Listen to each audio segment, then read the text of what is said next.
Hello and welcome to Old Man Stories. Helen of Troy.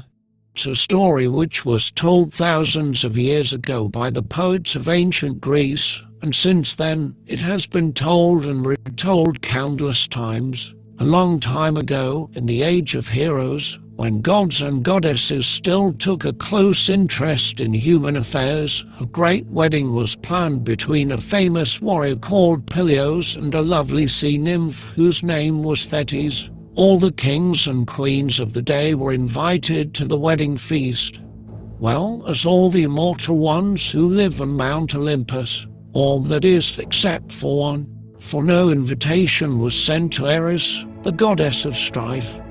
Now, strife is when people argue, and it was generally thought a bad idea to invite strife to a wedding party in case she caused the happy couple to quarrel. Eris was extremely annoyed about being overlooked, and as revenge, she decided to play a spiteful trick on the wedding guests. Just as the celebrations were at their height, she appeared in the banqueting hall dressed as a serving girl. A silver plate was in her hands, and on it an apple on which she had written the words for the fairest of them all. This she placed on the table where the three loveliest goddesses were sitting. Their names were Hera, Athena, and Aphrodite. Immediately that they saw the words on the apple, a quarrel broke out between the three goddesses. Here, said the others, I am the queen of all the immortal gods, and it follows that I must be far fairer than either of you two. So therefore the apple belongs to me. My dear Hera, said Athena, you might be queen, but I am the goddess of wisdom, and therefore I know absolutely everything that is worth knowing. You must believe me when I say that you are quite mistaken. Wisdom is beauty, and beauty is wisdom. They are one and the same thing. So therefore the apple belongs to me. Darlings, it's quite obvious that the apple belongs to me, said Aphrodite. I possess the power of love because, to put it quite simply, I am so much more beautiful than anybody else. The goddesses carried on arguing continuously for years after the wedding was over. Time means nothing to the immortal one, the king of all the gods. Mighty thundering Zeus became quite fed up with listening to their bickering. When at length he was at his wit's end, he suggested to the three lovely goddesses that they resolve the question once and for all with a beauty contest. And that is exactly what they did. That the most handsome and fashionably dressed mortal who walked on the face of the earth was Paris, Prince of Troy. They decided to surprise him. One day when Paris was out hunting on the foothills of Mount Ida, he discovered the three lovely goddesses standing beneath the tree. In all his life he had never seen such dazzling beauty. For a moment he stood amazed. Then Hermes, who was the winged messenger of the gods, flew up to Paris and spoke to him as follows. Hail, Paris, Prince of magnificent Troy, Lord Zeus, the king of all the gods, sends you his greetings. He wishes to bestow upon you a great honor. He asks that you give this apple to the fairest goddess of them all. Paris, who normally had a keen eye for beauty, found it hard to choose. Each goddess was so beautiful. Hera had the most lovely, milky white skin ever seen. Athena had the most dazzling dancing eyes, and Aphrodite had the most charming smile. Which should he pick?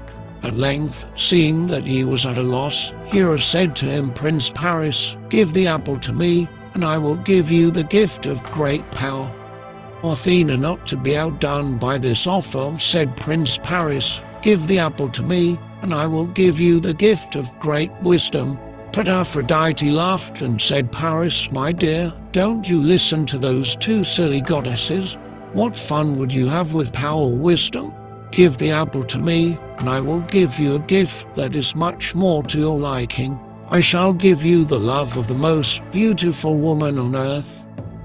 Now Paris no longer found the choice so hard to make. He had long been in love with the most beautiful woman on earth, whose name was Helen. It so happened that Helen was married to King Menelaus, and Paris had thought up until that moment that the possibility of his winning her love was beyond all hope. But now he understood that his chances would be greatly improved, and so Paris gave the apple to Aphrodite.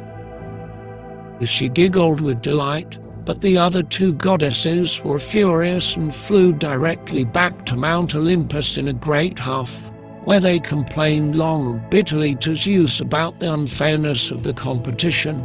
Zeus had a dark feeling that there was trouble in store for humankind. Paris set sail for the land of Sparta, where Menelaus was king and lived with his beautiful queen Helen.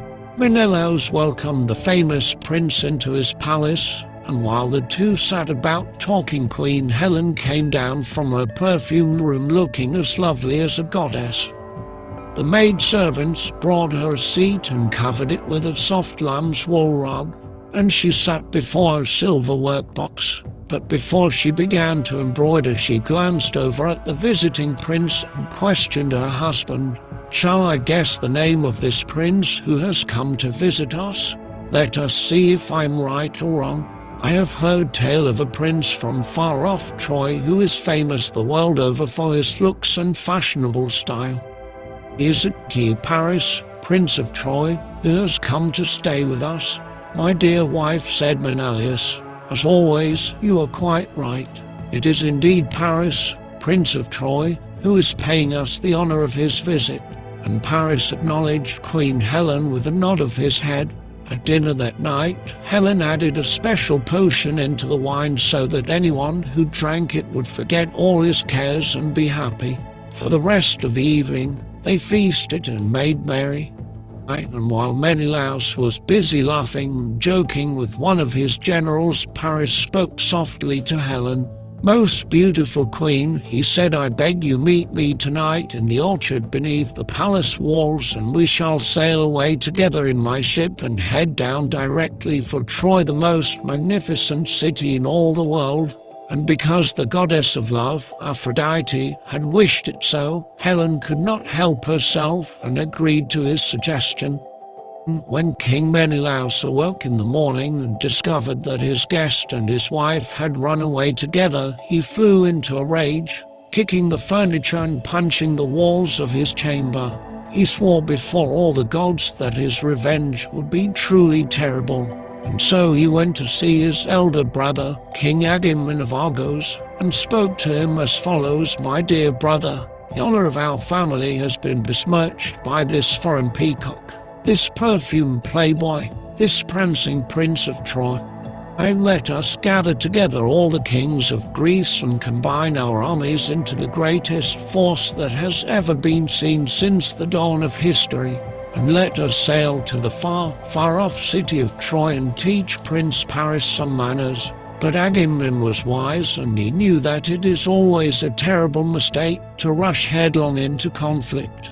He suggested first that they send an ambassador to Troy to request the return of Queen Helen, whom he was sure had been kidnapped against her will. He knew that Paris' father, King Priam of Troy, was a good man, and he was sure that he would order his son to release her. And so they sent a message to Troy in the name of peace and reconciliation. But Helen did not wish to go home, and Prince Paris refused to return the lovely queen to her husband, saying that they had been brought together by the goddess of love, Aphrodite herself, and so that meant war. King Agamemnon, the brother of the wronged Menelaus, summoned all the kings of Greece and prepared a navy of 1,000 ships, the greatest military force to ever set sail. And that is the story of how the great war between the Greeks and the Trojans was started by Prince Paris and Queen Helen. I will be telling the rest of the tale of Troy soon. Don't forget to like, share and subscribe.